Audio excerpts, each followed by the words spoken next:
Branding and logo creation is often one of the first tasks that most creatives and organizations want to tackle. But when it comes to church in particular, I've actually found that it's perfectly okay to actually place this lower on the priority list. We're going to talk about why today. Welcome to Church Media HQ, your church's one source for graphics, websites, videos, and all things creative. I'm Luke Clayton. Thanks so much for joining me.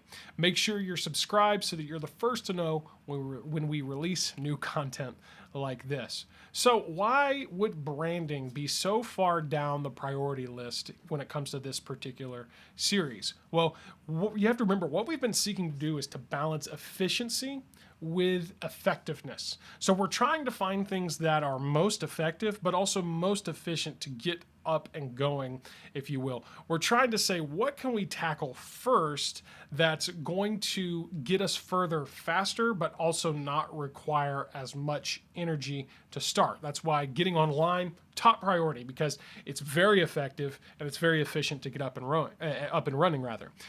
Because here's the thing about branding in particular. Branding, logo creation, things in that category should not be rushed.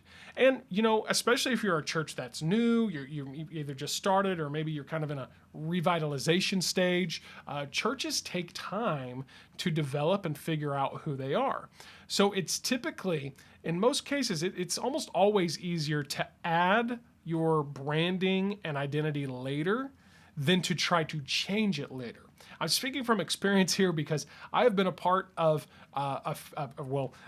several rebrands with churches over the years.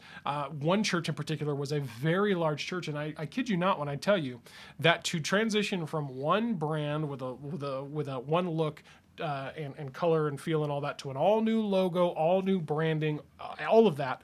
I'm not kidding you when I say the full process took almost 5 full years. So it's a lot easier, if you will, when it comes just simply talking about a logo, to just start adding that logo later when you have it, adding it to your slides, adding it to your graphics, adding it to your print materials and your website and so on, than it is to try to change it in every place.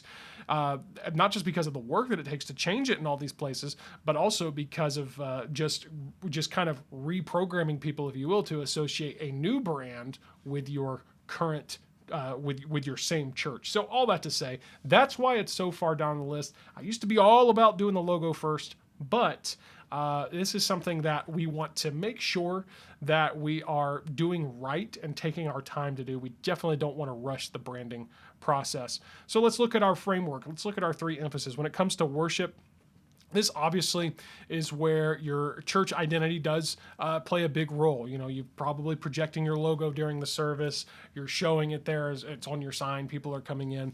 Again, when it comes to this stuff, though, still keep it simple. Don't overthink it. Remember, a logo's purpose is literally to identify a brand, not necessarily to communicate the meaning or purpose of a brand. One of the best examples of this is Starbucks. If you think about Starbucks logo is like this weird looking mermaid. But Starbucks is to the point now to where they don't even have to put Starbucks, the word Starbucks, on their signs, on their cups. You just see that weird looking mermaid and you think Starbucks. It really has nothing to do with coffee. It's just helping you to identify Starbucks. So again, that's the purpose of a logo. A logo is to be something simply for identity. Now, you can try to make it as meaningful as possible, but it's more important that you just establish a logo so that people can see that logo and think of your church. So for that reason, don't overthink a logo. Now, when it comes to your teaching, here's where I really emphasize this. Your brand is not just about the visual, it's about the messaging. So it's very important that your approach to preaching and teaching at your church, that you realize that is going to influence your brand. You can communicate one thing with your visual identity and another thing with what you say, not just from the pulpit, but in general. Branding, when we hear the word branding, you have to realize that this is more about a mental and emotional perception that people have of your church than it is about a visual identity. That's why the messaging aspect is just as crucial, if not more crucial, to your brand than the visual aspects such as the logo, fonts, and colors. When it comes to connection, again, your brand is affected by what your church does to connect with your community and each other.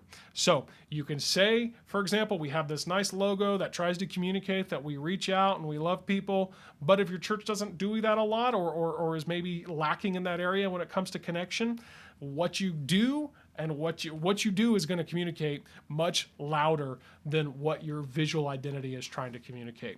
So what can you do? Well, here's the thing. Focus on messaging first. All right, get that down. Get who you are, your purpose, how you help people, how you reach people. Focus on that aspect of it first. There's nothing visual about it. It's all about messaging. Then take your time as you develop the visual aspects, such as the logos and fonts and colors and all that. Remember, visual branding and identity goes beyond just a logo and colors. Your website, your online presence, these are actually very crucial. So you have to keep all of this in mind as you're developing the visual. Now, what can we do for you? Well, with Church Media HQ Pro, that puts our team to work on really branding or maybe rebranding your entire church. With priority coaching, we're able to work with you one-on-one to develop effective messaging for your church, because that's most important.